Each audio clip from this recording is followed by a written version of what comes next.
The woman guarding the executive elevator might as well have been carved from marble herself, flawless, cold, immovable. Her black tailored suit hugged her frame with mechanical precision, and her eyes scanned Owen Bennett like he was an unexpected stain on silk. "Sir, this floor is restricted," she said, every syllable sharpened like the click of her heels against the polished stone beneath her. Owen shifted the weight of the tool bag on his shoulder and offered her a tired, good-natured smile. "Printer emergency, room for 7A. Gotta call something about ink and ACFO meltdown. I'll be out before the espresso stops steaming." The woman didn't flinch, but something in her gaze flickered when her eyes landed on the small figure, half hidden behind Owen's legs, an 8-year-old girl with a backpack, clinging to his tool belt like it anchored her in a storm. "Your daughter?" she asked, her voice still clipped. "Yeah," Owen admitted, sheepishly rubbing the back of his neck. "Babysitter canceled last minute, and school's shut for repairs. It was either bring her or leave her home with a granola bar and a warning not to burn the house down." The woman stared for a beat longer, then silently stepped aside. "Thanks," Owen murmured, passing through the frosted glass doors without realizing that somewhere behind those walls tinted and towering someone powerful had already taken notice. The executive lounge at Carrington Enterprises didn't look like a place where real people worked. It looked like a billionaire's vision of serenity, chrome and glass, designer furniture sculpted like art, and at its heart, a dazzling chessboard with crystal pieces that caught the morning light like shards of starlight.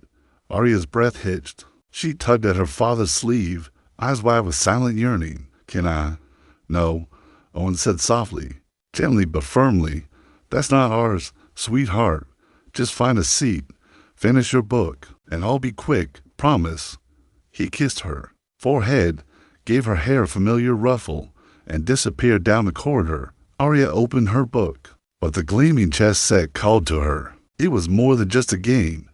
It was a symphony of silence and strategy, of movement and meaning. Her fingers itched with curiosity. She looked around. No one seemed to notice. Tentatively, she reached out and picked up the knight. "You know how that one moves." The voice startled her. Arya gasped, nearly dropping the piece before catching it just in time. She turned to see a tall woman standing a few paces away, impeccably dressed in a white blazer that made her look almost spectral under the sunlight. Her voice was smooth, but her eyes were sharp steel behind glass. "I wasn't going to break it," Arya stammered. "I was just looking. You're not in trouble," the woman said, not moving. "I only asked a question." "Do you know how the knight moves?" Arya nodded shyly. "It moves in an L to up, one to the side, or to across, one up." The woman tilted her head slightly, intrigued. "That's correct. Impressive. I learned from a book," Arya offered, her voice quiet, but some pages were missing for the briefest moment. Something flickered across the woman's face, a crack in the veneer. Then she stepped forward. "Do you play often?" "Not really," Arya said. "Mostly in my head. Would you like to play one game?" Arya blinked. "With you?" The woman gave a faint smile that looked like it had been unused for years. "Yes, with me." 10 minutes later, Owen returned and froze mid-step. His daughter was seated across from her, Sloane Carrington. He'd seen her in magazines, on business channels, the billionaire CEO with a reputation as unforgiving as a scalpel, the woman known for firing executives without blinking, the woman currently moving a pawn as if it were a matter of national security. He rushed forward. "Ma'am, I'm so sorry. Arya, sweetheart, we have to go." "She's fine," Sloane said without looking up. "Your daughter has a formidable mind." Owen blinked. "She's 8. Sloane shifted a rook with clinical elegance. "So was Mozart when he composed his first symphony.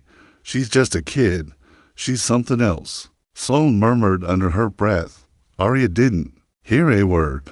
She was locked in a world of squares and possibilities, her brow furrowed, her lips pursed in concentration. And then, like a whisper in a storm, she placed her queen with a gentle hand and whispered, "Check." Sloane leaned back in her chair, silent, still. "Check, indeed," she said softly. "Dio and exhale." Okay? Seriously. What is going on here? Sloane finally looked at him, and for the first time, something in her gaze softened. She's gifted, she said. Would you consider bringing her back, just to play again? He hesitated. His instincts screamed no. This world wasn't theirs. His daughter didn't belong among marble floors and crystal chessboards. But when he looked at Arya, he saw something rare, a glow, a flicker of joy that had been missing for far too long. Please, Daddy, she whispered. He rubbed his neck, torn. We're not this world, he murmured. Sloane leaned in, her voice quiet, but heavy with something unspoken. Neither was I, not really. That gave him pause. One game, he said finally, but as Arya turned back to the board with a bright smile, Sloane's gaze didn't leave her. It lingered, piercing, wistful, like she was seeing something not just in front of her, but long lost. For the first time in years, Sloane Carrington felt something shift beneath the armor she wore. A crack, a memory, and something dangerously close to regret. They drove home in silence, the city lights blurring in the windshield. Daddy, Arya's voice was small from the back seat. Was that lady mad at me? Owen glanced at her in the rearview mirror and smiled gently. No, sweetheart, she wasn't mad. She was surprised, because I almost beat her. You gave her a real scare, he said with a chuckle, and she's not someone who scares easy. Who is she? Owen sighed. Her name is Sloane Carrington. She's the CEO of Carrington Enterprises. Arya's eyes widened. Like super rich? Yeah. He nodded. But money isn't what makes someone worth admiring. Then what does? He tightened his grip on the wheel. How they treat people when they don't have to. Arya turned to the window, her voice barely a whisper. She was kind to me. The next morning, a message waited on his phone. From Sloane Carrington. Thank you for bringing Arya yesterday. I hope she enjoyed the game. If she's interested, I'd love to invite her to my home this weekend. No expectations, just another match. Let me know. Owen stared at the screen like it was a riddle. He typed, deleted, typed again, then walked to the kitchen. Arya sat at the table, humming softly, buttering toast with more enthusiasm than precision. Hey, Ari, he said, that lady from yesterday, she wants to play again. Her eyes lit up. Double quotes, really? At her house? He nodded. A real mansion. Arya set the knife down slowly. Are you going to say yes? He hesitated. There was something about her, a spark, a quiet fire behind her gaze he'd never quite been able to reach. I don't know, he said honestly. It's not our world. I don't care about worlds, Arya said simply. I just liked how the pieces felt in my hands.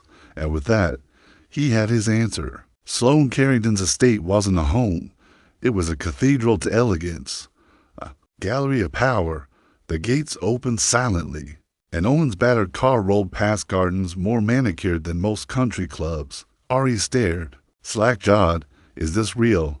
Feels like a movie set, huh? He replied, but when Sloane answered the door dressed simply, no makeup. Her hair in a loose bun, there was something different about her. I'm glad you came, she said. Her voice was softer. I didn't feel like I had much choice. Owen muttered, you offer my daughter a game of chess in a castle, hard to say no. I'm not trying to impress her. You don't have to. Their eyes met, and in that look, something past in spoken history not yet written. They played in the sunroom. Arya chose white, always white. I like starting things, she said. Midway through the game, Sloane leaned forward.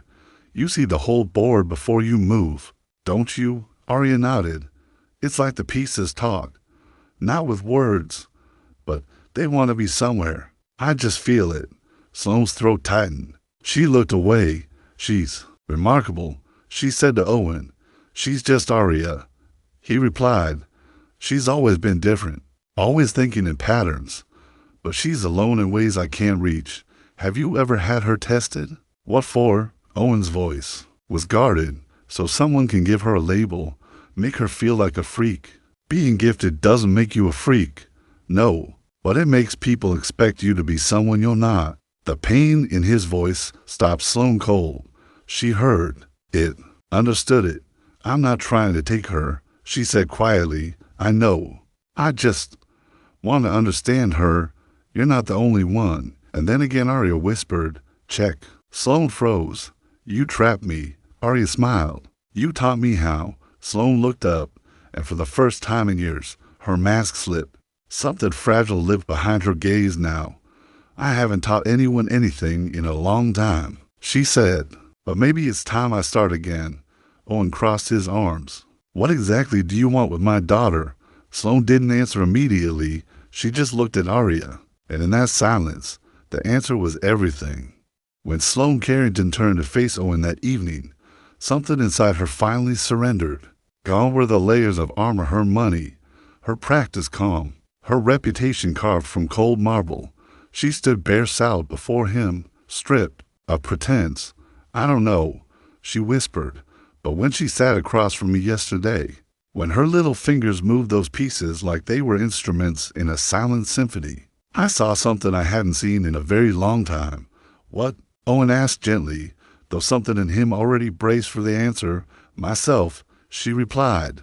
The word a fragile shard of memory, only freer, lighter, unbroken.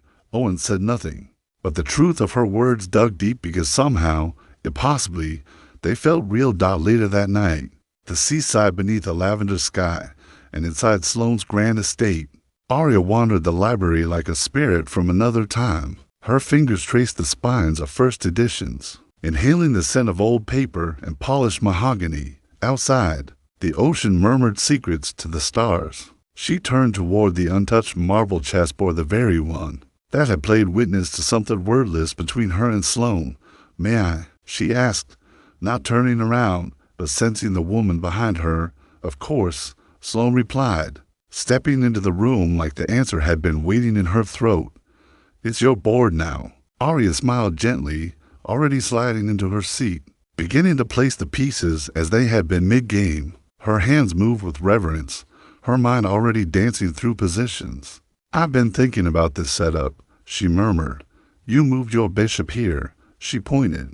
But if you'd waited one more move, your queen could have pinned my rook. I would have had to sacrifice my knight to protect the king. Sloane approached, slowly, like something sacred was unfolding. You're analyzing what I should have done. Arya nodded. I replay games in my head sometimes, even when I sleep. It's like I can still see things I missed. You see patterns others don't, Sloane said, studying the child with something like awe. That's what my teacher says. Arya whispered, but sometimes the patterns aren't just on the board. Sloane tilted her head. What do you mean? Arya hesitated, then turned toward her. Do you ever feel like there's someone missing in your life? Like there's a shape in your chest that belongs to a person, but you don't know who they are? Sloane inhaled sharply. The question hit her like a memory she'd locked away behind a steel vault. I used to feel that way, she said softly. What made it go away? Sloane's voice caught. I thought I buried it, she whispered. But sometimes even the pieces you sacrifice still haunt the game. Arya's eyes widened, confused but fascinated. Do you mean someone you loved? Sloane nodded slowly. Did they love you back? I think so, she said, barely audible. But I didn't let them stay long enough to prove it. A hush fell between them. Then Arya, with innocent precision, asked the question neither of them expected. Do I remind you of her, the person you lost? Sloane blinked. Time still dodged. She stared at the girl so young, so full of quiet courage, and yet somehow carrying something ancient, almost eternal, behind her gaze. No, Sloane said softly. You remind me of someone I was too afraid to become. Arya's smile flickered with wisdom beyond her. Yours? My dad says bravery isn't loud. It's quiet. It's when you show up anyway. Sloane's throat tightened. Your dad's a wise man. He's the best man I know, Arya said proudly, even if he doesn't own a mansion. And in that moment, Sloane felt the staggering weight of just how little her empire meant in the presence of something as pure and unpretentious as that truth. Downstairs, Owen stood alone in the Carrington kitchen, a glass of water in hand. The room was all sharp lines and gleaming chrome, so pristine it felt untouched by life. A showroom, not a home. "Do you ever cook in here?" he asked when Sloan joined him. "Not unless it comes in a box labeled reheat," she said. Leaning against the counter, he gave a dry laugh. "Figures. She's extraordinary," Sloan said, her voice dipping into something genuine. "I wasn't exaggerating." "I know," Owen replied. "She sees the board like an architect. She doesn't just memorize moves. She understands the structure beneath them. That's rare. No one taught her that," he said. "Unless you count rainy days with an old college chess book. You used to play." "Yeah, back when I had the time to lose." Sloan studied him. "What did you give up?" He met her gaze without blinking. "A master's degree, a career in design, a few jobs that wanted me to relocate, everything I thought I wanted." "Why?" He swallowed hard. "Because one day someone left a baby on my doorstep. Just a note that said, 'You're the only one I trust.'" Sloan froze. "I didn't ask questions," Owen continued. "I just held her, and suddenly everything else made sense." "You adopted her?" Sloan asked, her voice trembling. "Not legally. Her mom was my cousin. She died unexpectedly. No father on record. Just me. You never tried to find out more." "She was a baby," he said firmly, "and I was all she had. I didn't care where she came from. I cared where she was going." Silence stretched. Sloan turned away, as if shielding her thoughts. "And yet here she is," she whispered, "in the one place she was never supposed to find." Owen stiffened. "What are you saying?" Sloan bit her lip hard. "I've seen those eyes before," she finally said. 8 years ago, in a mirror." "Sloan," Owen breathed. "What are you saying?" But before the truth could rise to the surface, Arya's voice floated down the stairs. "Daddy, can we go now?" "Yeah, baby," he called, forcing calm into his tone. "Grab your coat." Sloan remained frozen at the counter, her hands trembling. "You were about to tell me something," Owen said. "Not tonight," she whispered, voice breaking. "Not yet. I don't play games with people's lives, Miss Carrington, and I don't play games I can't win," she said. Their eyes met. A wound passed between them, ancient, aching, and still unhealed. "Bring her back next weekend," Sloan said gently. Owen nodded once, but as they stepped into the night, Arya turned to glance back, and though she didn't know why, something in her chest ached, as if she had just walked away from a place her soul remembered. Back in her private office, Sloan sat alone. Before her lay a manila envelope. Inside, a single sheet. DNA analysis sample A, Arya Bennett sample B, Sloan Carrington probability of maternity, 99.99998%. Sloan dropped the paper like it burned her. 8 years of silence, 8 years pretending she'd made peace with the choice. But that day at the chessboard, the truth had stared back at her with her eyes. 9 years ago, she hadn't meant to fall in love. Not with Jameson, not with the dream of family, not with the flutter in her belly when the test turned positive. But her father, the late Harold Carrington, called it scandalous, unwed, pregnant, with a composer. Her hesitation broke Jameson, and when the pressure became unbearable, her family's lawyers had stepped in. "We'll handle it," they said. "She'll be adopted, discreetly, no media, no mess." Sloan had signed the papers with tears dripping into ink, then spent the next 8 years pretending she hadn't just signed away her soul, until Arya walked into her boardroom, and her eyes shattered everything. "What have I done?" she whispered into her hands, alone in the dark at the Bennett apartment. Owen worked on rewiring a lamp while Arya solved a crossword nearby. "You know the capital of Wyoming?" he asked. "Cheyenne," she answered. He blinked. "How do you know that?" "I read your old atlas last week," he chuckled. "Should I be worried you're secretly learning calculus?" Arya shrugged. "It's kind of boring." Then her voice softened. "Daddy, yeah, do you think I'm weird?" He turned to face her fully. "Where's that coming from? Emma said I talked too much about chess and patterns. She said maybe I was from space." He set the screwdriver down and opened his arms. "Come here." She scooted closer. He wrapped her up. "Listen to me. The world's always a little scared of people who see it differently. That doesn't make you weird. That makes you, you. She rested her head on his chest. Double quotes, Miss Carrington doesn't think I'm weird. He tensed. She said I remind her of someone she lost. He didn't answer immediately. What if she wants to keep me? Arya asked. His voice cracked, but stayed calm. You're not something people keep, baby. You're someone they earn. That night, after she slept, Owen went to the show box in his closet. The one he never opened. Inside were fragments of a life, a birth record, unofficial adoption papers, a single photo of baby Arya. On the back, written in careful script, her name is Arya. Please love her like I couldn't. No signature, just a date. A name stirred inside him. Sloane Carrington. He searched. Found old headlines. Carrington heiress calls off engagement. Rumored pregnancy disappears quietly, and the name. Jameson Wilder. Owen whispered, no. He looked at the sleeping girl, the heart of his world, and suddenly the ground beneath him felt like shifting sand.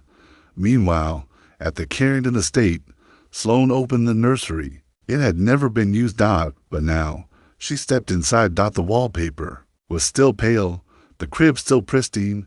A single teddy bear still waited on the shelf. She held it to her chest and wept, not just for what she'd lost, but for what might never be hers again.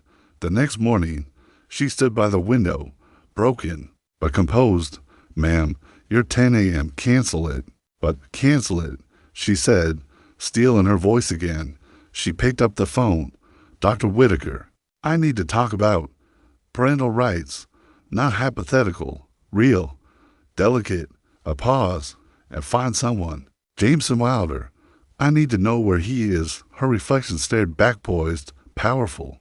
But inside, she was unraveling, because for the first time in her life, Sloane Carrington had no idea what her next move should be. At worst, she realized this wasn't her game anymore. It was Arya's, and Owen's, and maybe, just maybe, she'd already lost. Asterisk. Owen blinked, still gripping the glossy flyer in his weather-worn hands. The ink shimmered faintly beneath the flickering workshop lights, but he couldn't stop staring. Is this real?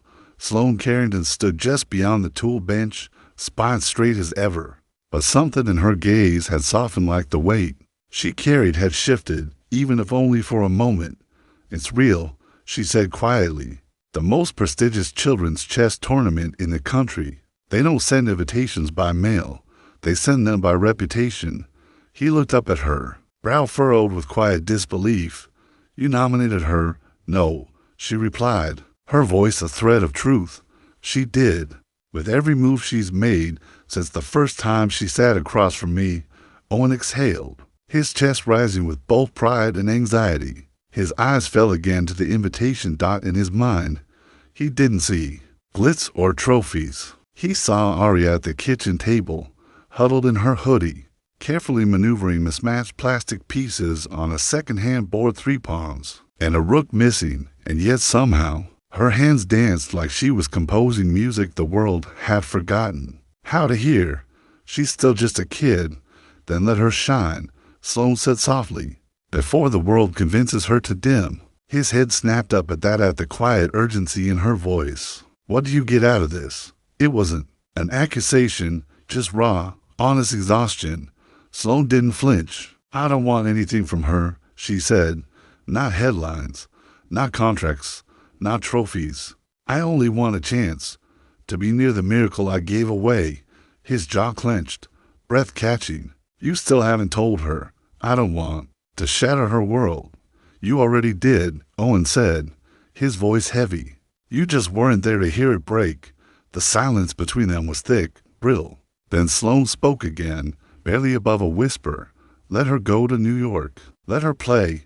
And if after that you still think I'm a threat, I'll walk away. No questions. No noise. I'll disappear. Owen didn't answer.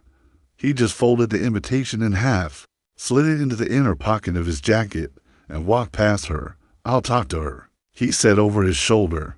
That night, Owen and Arya sat side by side on the fire escape, the city glowing below them in amber and silver. The air was cool, the the kind of quiet that wrapped around you like a blanket. I've got a question, he said, nudging her shoulder. Arya glanced up. Yeah, how would you feel about going to New York? She blinked, unsure if she'd heard him right. New York. There's a tournament, he said. Big one. Kids from everywhere. The best of the best. Her eyes lit up. Really? They let me in? They already did.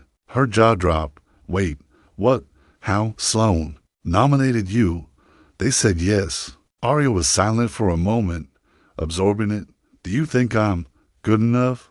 Owen turned toward her, his voice steady as stone. I think you're more than good enough. I think you're the kind of good that makes people look at the world a little differently. She lowered her eyes. I don't want to lose. Then don't play for the trophy, he said softly. Play for the girl who found a chessboard and finally felt like something made sense. She nodded slowly, but then, after a moment's pause, her voice came quieter. Will you come with me? Owen chuckled gently. Are you kidding? I wouldn't miss it for the world. Another silence. What about her? She asked. Miss Carrington. Owen's chest tightened. She might come. Arya looked out at the glowing street. I don't think it'd bother me. When she watches me play, it's like I matter in a way I can't explain. Owen's heart twisted, because he had seen it to the way Sloane looked at Arya. Not as a prodigy, not as a headline, but with a gaze full of grief, of longing, of unspoken love. 3 weeks later, they flew to New York. The tournament hall was a grand marble atrium inside the Manhattan Grand Hotel. Crystal chandeliers dripped from the ceiling like frozen fireworks. Every table gleamed beneath velvet ropes. Children in blazers, parents brimming with nervous hope, coaches scribbling notes with military precision, and in the middle of it all Arya Bennett, in her sneakers and faded hoodie, eyes wide and fingers. Dancing Sloane arrived just before the first match. No makeup, a long charcoal coat, and an unreadable look in her eyes. You came, Owen said. Surprised. I said I would. Arya spotted her and waved. Sloane hesitated, then waved back. A little awkward, a little late.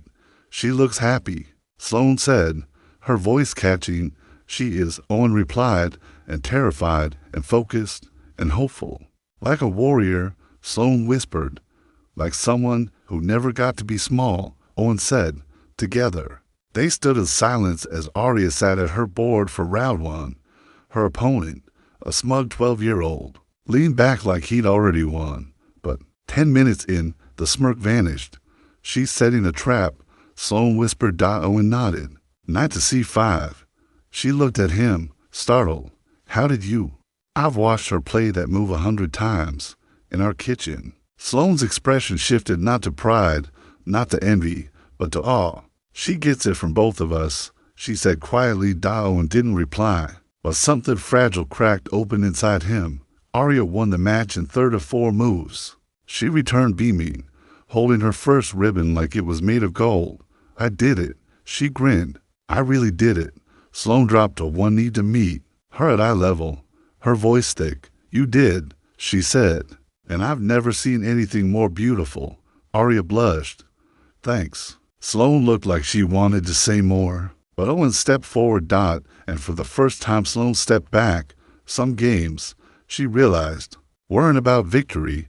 They were about honoring the pieces that brought you here. And waiting for the board to be ready again. Rain lashed the hotel windows that evening. Inside the tournament hall, whispers thickened the air like smoke. Arya sat still, her palms pressed to her knees, eyes sharp and fixed. Across from her sat Mateo Rivera, 10 years old, Miami-born, national finalist, fast, ruthless, smart. Owen stood in the viewing area, fists buried in his coat pockets. His heart hammered with every tick of the clock. She's nervous, he murmured. She's focused, Sloane said, but even she didn't sound convinced. Arya's fingers hovered over her queen. For a second, the world stopped. She made a bold move, of sacrifice. Mateo didn't blink. He saw the flaw and struck. 10 moves later, Arya was cornered. That wasn't like her, Sloane whispered. She missed the pin, Owen replied. She's off today. 20 more minutes passed. Arya fought like someone refusing to drown. But then, checkmate. The word echoed like thunder. Arya stared at the board, silent, still. Mateo reached across with a respectful, "Good game." She nodded, dazed, shook his hand with trembling fingers. Her ribbon slipped to the floor. Owen met her halfway, crouched low. "Hey," he said, gentle. "You okay?" "I lost," she said, her voice fragile. "I thought I had it. I didn't. See the fork? You made a bold move," he said. "That's what champions do. Champions win." She whispered, double quotes, "No. Champions get back up." She shook her head, stepping away. "I don't want to talk." Sloane approached quietly. "Sweetheart." Arya turned her face away. "Please don't." Sloane stopped. The pain in her eyes bloomed raw and unhidden. She nodded once and stepped back. Later, Owen led Arya out of the hall, her shoulders small beneath her hoodie, her eyes cast down. In the hotel room, the curtains were drawn. Rain ran down the windows in rivulets. Arya curled into the corner of the couch, knees hugged to her chest. 2 mugs of cocoa sat cooling. Owen didn't speak. Sometimes, silence is the only bridge wide enough for a child to walk across grief. Finally, she whispered, "I disappointed you." "Why would you say that?" "Because I didn't win. Everyone expected me to. No one has ever expected more from you than you expect from yourself." She stared down at her hands. "I failed." Owen reached into his wallet, pulled out a faded receipt, and unfolded it with care. "Know what this is?" Arya shook her head. "It's from a pawn shop. $8. Bought our first chessboard on your 4th birthday. We had mac and cheese and a candle in it." A tiny laugh escaped her. "You lost every game for months," Owen said. "You cried when you couldn't protect the king, but you never stopped trying." "Why are you telling me this?" "Because that receipt isn't about money. It's about the moment I realized how much fight was in you. I don't love you because you win. I love you because you try." A silence bloomed. Then her voice cracked. "I'm scared I'm not as good as they think. Then show them what brave looks like." That night, Sloane knocked softly. Owen answered. Arya lay beneath a blanket, reading. "I just want a minute." Sloane said. Owen stepped aside. Sloane sat gently on the couch's edge. "I wanted to say something, not as someone who admires your talent, but as someone who knows what it feels like to lose and not know who you are without it." Arya peeked up. "I lost today," she said. "I've lost things that never came back," Sloane replied. Her voice trembled. "A family, a piece of myself, the chance to tell someone how much they meant to me." Arya whispered, "Did they come back?" Sloane's voice cracked. "No." A beat passed. Then, quietly, "I'm not mad at you. I was just embarrassed." "You never need to be embarrassed with me," Sloane said gently. "Not for losing, not for feeling. Never." Arya's hand reached out slowly, fingers curling. Into Sloane's. A small gesture. But for Sloane Carrington, it felt like being handed the key to a door she never believed she'd see again. Later that night, Owen walked her to the hallway. "I appreciate what you said," he murmured. "She's stronger than I ever was." "She's strong," Owen replied, "because she's never had another choice." A quiet pause. "If I told her someday," Sloane asked, "the truth, would you think I'm selfish?" "I'd think you were human." She nodded. "But not now." He added, "Let her play the next round with a clear head. Let her be a child before the world tells her who she belongs to." Sloane's voice was soft. "Do you think she'll forgive me?" Owen hesitated. "She forgives easier than I do." Sloane smiled faintly. Noted. She turned. "Sloane." She looked back. "Thank you," he said, "for showing up, and this time." Sloane Carrington didn't answer with words. She just nodded and walked quietly down the hall, her heart holding something it hadn't in years. A second chance. The truth between us. She simply placed her hand over her chest, nodded once, and stepped into the silence of the hallway. What she carried with her wasn't light it never had been, but for the first time, it was real. Above them, the New York skyline glimmered beneath the velvet sky, the city stretching endlessly in lights and shadows. Up on the rooftop terrace of the Grand Manhattan Hotel, It felt as though the entire world had softened into something distant and dreamlike, like a snow globe you could pocket. If only you stood still long enough, Owen stood at the stone railing, hands braced, eyes lost in the horizon that offered no answers. Behind him, a door whispered open. Footsteps followed, and then stillness. He didn't turn. You waited long enough, he said quietly, voice like gravel. Thought maybe you'd let the truth rot in your throat. Sloane came to stand beside him. She didn't deny it, didn't defend. She simply stood. Not yet, she murmured. I know, Owen said, his jaw tight. I've known for a while. Her eyes dropped to the floor. It's in her eyes, he continued, in the way her hands hesitate over a move, not from fear, but thoughtfulness. The way she sees the world in structure and symmetry, but feels it with a softness most people lose somewhere along the way. He finally looked at her. You gave that to her. Her voice, barely audible, cracked. I don't deserve the credit. No, Owen agreed, flatly. You don't, but you do deserve the truth, and so does she. There was a long silence, broken only by the hum of the city far below. Sloane's voice came like a confessional in the dark. I was 28, fresh out of grad school. My father handed me a seat on the board at Carrington. It was everything I'd worked for, and then I found out I was pregnant. She exhaled, as though releasing a piece of herself. He told me if I didn't make it disappear, the board seat would. Owen didn't interrupt. He listened. I tried to keep her. Sloane said, God, I tried. But the world I lived in, it didn't have space for softness. It rewarded control, silence, perfection. So I signed the papers, told myself she'd be better off without me, that I'd ruin her if I stayed. And then, Owen asked, his voice a shade colder. I watched her grow up in pieces, newsprint scraps, records I wasn't supposed to see, regret I couldn't shake. I didn't know where she'd ended up. Not until the day you walked into that elevator. Owen's stare turned sharp. You could have told me then. I was terrified you'd shut the door before I even said her name. He looked away, his voice barely holding. I almost did, but you didn't. No, he whispered, because she's not a pawn in anyone's game, and she deserves to know who she came from even if the truth hurts. Sloane turned to him, her voice steadier now. Owen, I'm not trying to take her. I couldn't, even if I wanted to. You don't have to take her, he said. She's not something you carry off. She's someone you stand beside if she lets you. The wind tugged strands of Sloane's hair into her face. She didn't brush them away. Do you think she'll hate me? I think she'll ask why, Owen said, and I think you better be ready to answer. Sloane nodded slowly. She said something to me. She added, just the other night. She said when she plays chess, it feels like someone's guiding her, a shadow hand helping her move the pieces. Owen blinked. She said, I don't know whose hand it is, but it feels like love. A tremor passed between them. She's stronger than both of us, Sloane whispered, and somehow softer, too.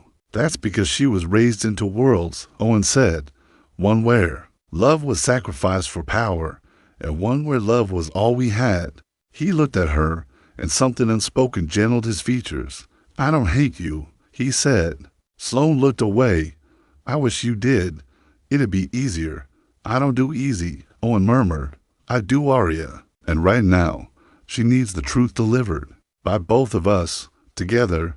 She nodded again. Tomorrow, she said. Tomorrow. She turned to leave, then hesitated. Do you ever regret taking her in?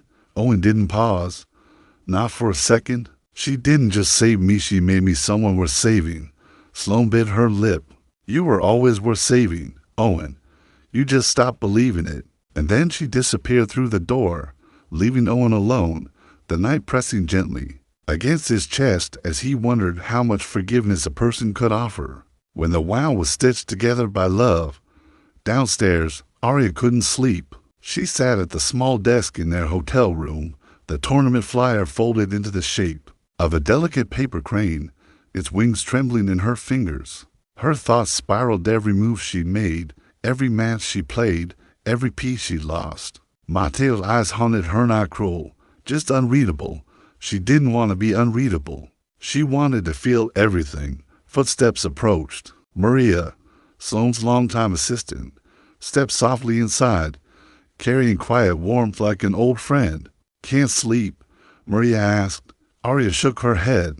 Too much thinking. That's what happens to smart girls. Maria smiled. There, minds don't know how to rest. Arya hesitated. Can I ask you something? Anything? What kind of person gives up their baby?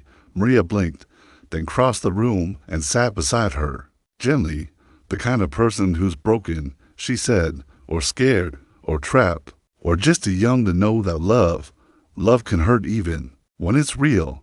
Arya nodded, like the answer had already lived in her somewhere. Do you think they wonder, the ones who give them away? Some don't stop wondering until they find their way back, Maria said. Arya stared down at the crane. And if they do, then you listen, Maria said, and you decide. Not who they were, but who they are now. Arya folded the wings of the crane delicately. I think someone's trying to find their way back to me. Maria placed her hand gently over Arya's, then meet them halfway. Little one. Arya looked out the window, heart racing. Something was coming, and for the first time, she wasn't afraid. Morning dawned in soft gold. The sky, scrubbed clean by the previous night's storm, seemed to hold its breath inside the grand atrium. The final chessboard had already been set. Spectators whispered behind velvet ropes.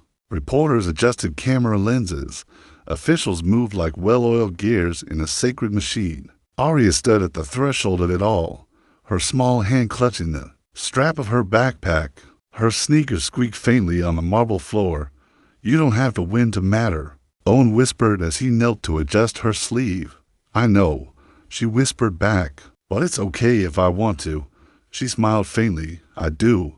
A voice called softly behind them. Good morning. They turned.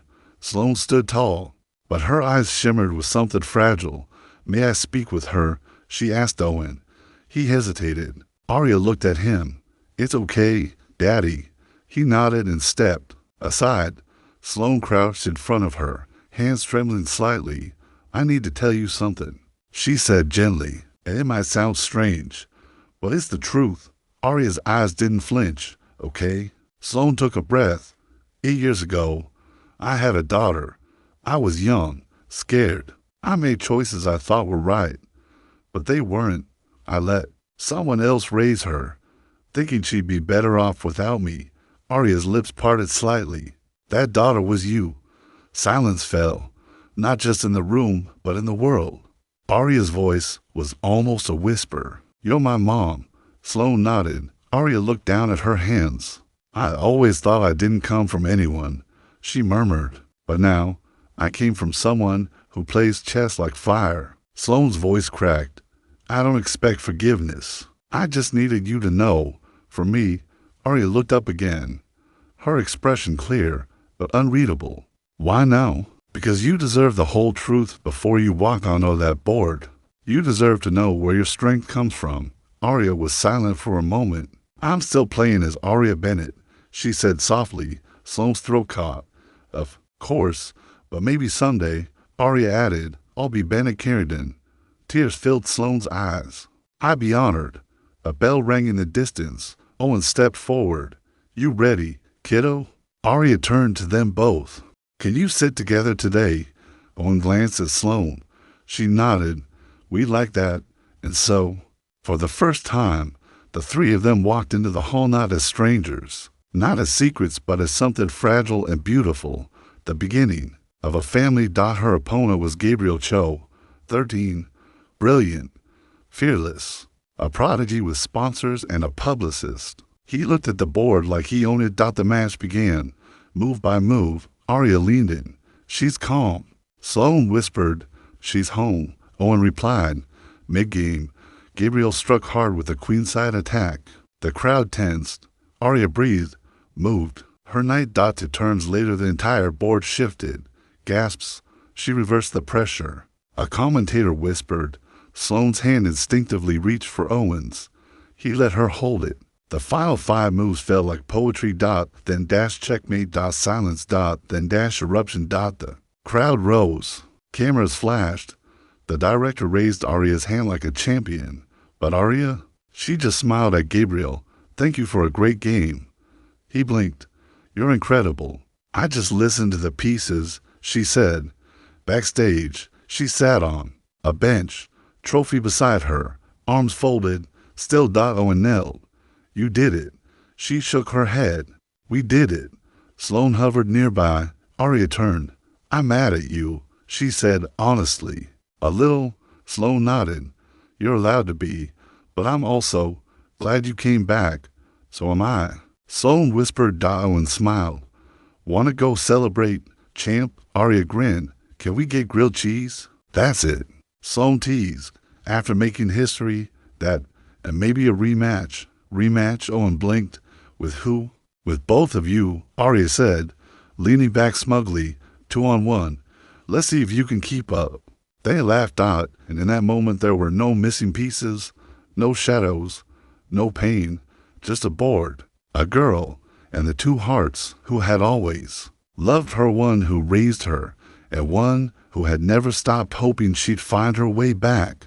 You have the people, Owen said gently, who would walk through fire for you. His voice didn't falter, but it carried a weight only love can bear. And that doesn't mean you have to choose one over the other. Love doesn't divide.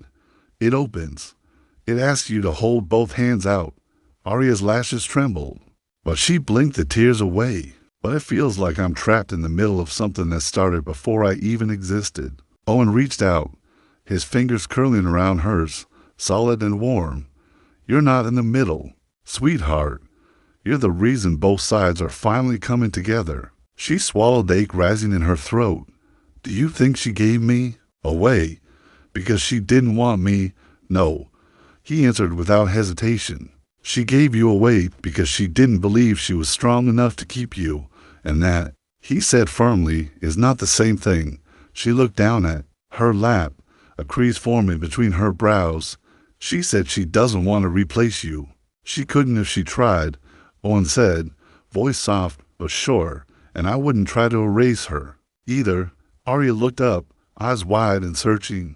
So is it okay if I start calling her Mom? Owen's throat tightened, but he nodded. Slowly, it's okay, he whispered, as long as you never stop calling me Dad. She squeezed his hand, small fingers holding on to something vast. Never, she said, and just like that, the space between them closed. Stitched tight with a quiet kind of love, the kind that doesn't waver, the caring in the state. Sloane stood alone in a nursery, though it wasn't the one left untouched and cold all those years ago. This was something different. The light here filtered through pale linen curtains and washed over soft bookshelves. A corner chessboard, a writing desk with hand-picked stationery, and a cushioned reading nook beneath the window. It was a room designed not for appearances, but for growth. Not built on guilt, but on hope. She set a framed photo of Arya holding her tournament trophy on the shelf just as Maria entered, carrying a tray of tea. She's staying with Owen tonight.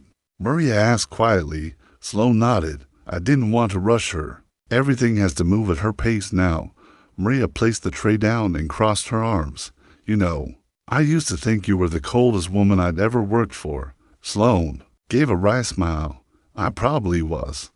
But the way you look at that girl, Maria's voice softened. I've never seen your face like that. It's like you're breathing again. Like you've come back to life. Sloane swallowed hard. I am. But it's terrifying. What is? What if I don't know how to be her mother? She whispered. What if I mess it all up again? Maria didn't flinch. She walked over and sat beside her on the bench by the window. You will mess it up. All parents do. But you love her. And that's the only thing worth getting wrong 100 times, until you get it right. Sloane blinked back tears. She said she might call me Mom someday. And you're still standing here instead of crying into your $500 blouse, Maria teased. I cried. Twice already. Maria laughed, warm and full. You're going to be just fine. That weekend, Arya returned carrying a duffel bag, her trophy, and something new in her eyes. Owen held her hand as they walked up the Carrington driveway. At the door, Sloane waited, her smile soft, uncertain. "Hi," she said. "I wasn't sure you'd come." Arya stepped forward. "Can we talk?" "In the garden?" Sloane blinked, hope flickering in her chest. Of course. They walked the rose-lined path behind the house. Just the two of them. Arya turned and faced her. "I've been thinking," she said quietly, "about what it means to forgive someone." Sloane didn't speak. She listened. "I don't think forgiveness means pretending nothing happened," Arya said. "I think it means looking at someone, remembering what hurt, and saying, 'I still want to try.'" Sloane's breath caught. Her eyes brimmed. "That's more wisdom than most adults I know." "I didn't come here to be your daughter," Arya said honestly. "I came here to meet the woman who made me and left me." And Sloane asked, voice barely above a whisper, "I think you've changed," Arya said. "I think you're trying every day." She stepped closer. "And I want to try, too." Sloane sank to her knees, eyes shimmering. "Whatever you're ready for, I'll meet you there." Arya hesitated, then stepped into her arms. She wrapped her small arms around Sloane's shoulders and whispered one word, "Mom." Sloane froze for a heartbeat, then held her daughter not as someone afraid of losing her again, but as someone who had finally found her. That evening, Owen joined them for dinner not as a guest, not as a guardian, but as something more, something new. The air felt different. Later they shared takeout on the patio, laughed about Arya's chessboard antics, and made plans to create a program for kids who couldn't afford lessons. At one point, Arya looked between them. "If you're my mom and you're my dad, does that mean we're a family now?" Sloane looked to Owen. Owen looked to Arya, and together they said, "We're figuring that out." Arya grinned. "Good. I don't want to rush it." She picked up a knife from the board nearby, studying its carved form. "Building a family is like learning a new opening," she said. "You have to practice before you get good at it." And somehow that one simple truth wrapped itself around all three of them like a warm promise. This wasn't just about where she came from, it was about where they were going together. Autumn swept in with gentleness that year. The Carrington estate, once a symbol of stone and silence, now bloomed with color and warmth. In the community park, laughter and chess mingled beneath the shade of sycamore trees. Fold-out boards dotted the grass, and a banner flapped above the entrance.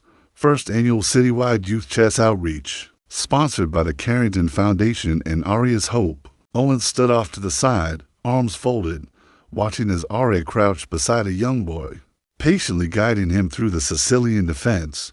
"You don't have to rush," she told him gently. "Just breathe. Chess is about thinking, not just winning." The boy nodded, brow furrowed in determination. Arya winked. "You've already got the look of a champion." Sloane approached with 2 lemonades in hand. "That's your line," she said, handing one to Owen. He chuckled. "She steals the best ones. She's earned them."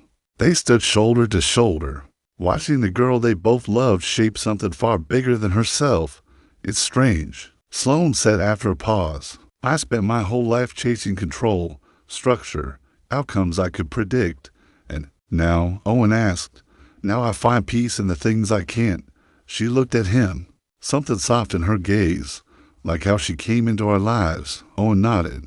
"You know, if someone had told me a year ago I'd be running a nonprofit chess clinic with a billionaire CEO and an 8-year-old prodigy, I'd have asked them what they were drinking." Sloane smirked. "And now I'm wondering why it took you so long to start." Applause interrupted them. Arya stood, high-fiving the boy. His smile lit up the park. She turned, found them in the crowd, and ran toward them, ponytail flying. "You saw that?" She grinned. "Every move," Owen said. "You were brilliant." Arya turned to Sloane. "He told me he was scared. He wasn't smart enough to play, so I told him what you told me once." Sloane tilted her head. "What was that?" Arya took her hand. "That bravery is smarter than fear." Sloane's eyes misted over. She knelt and pulled Arya into a hug. "You become someone I would have looked up to as a child." Arya giggled. "You still can look up to me." "I do." They all laughed, and for a moment, the world stood still in its quiet joy. Later, After the tables were folded and the park had emptied, Owen sat beneath a tree, scribbling in his leather-bound notebook. Sloane approached softly. "Writing again?" she asked. He looked up and smiled. "Something about this place, the words come easier." She peeked at the page. "What is it?" He hesitated, then handed it to her. She read aloud. She wasn't a miracle because she played like one. She was a miracle because she made the people around her believe again in second chances, in forgiveness, in a life that didn't have to be perfect, just honest. Sloane closed the notebook gently. "That's about her. It's about all of us," Owen said. "She just reminded us how to be better." They sat in silence. Then Sloane turned to him. "Owen, have you thought about what comes next?" He met her eyes. "For the foundation?" She shook her head. "No, for us." The words hung like suspended breath. "I've thought about it every day since you walked back into our lives," he said. Sloane's voice wavered. "And I think I'm scared." "Me too," he admitted. "But I also think we've earned something more than fear." She reached for his hand. "I don't want to rewrite the past," she said, "but I'd give anything to start a new chapter with both of you in it." Owen studied her. "Even if it's messy," she smiled. "Especially if it's messy." He squeezed her hand. "Then let's not waste another page." That evening, at Owen's modest home, Arya sat cross-legged on the porch, sketching new chest openings in her notebook. Her voice floated through the open window. "Dad, can we name the next opening after Mom?" Owen looked at Sloane and grinned. "What do you think?" he called. Sloane laughed. "Only if it's an aggressive one." Arya giggled. With attitude.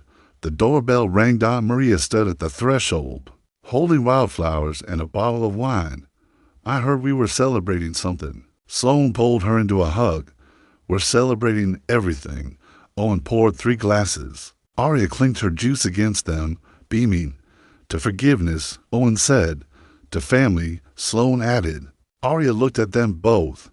"And to the game that brought us together." They drank, and in that quiet, glowing moment without confetti or checkmates, they realized they had already won the only thing that mattered, each other. Autumn laid its gold across the Carrington estate like a blessing. Leaves drifted down in lazy spirals, and where silence once lived, laughter now reigned.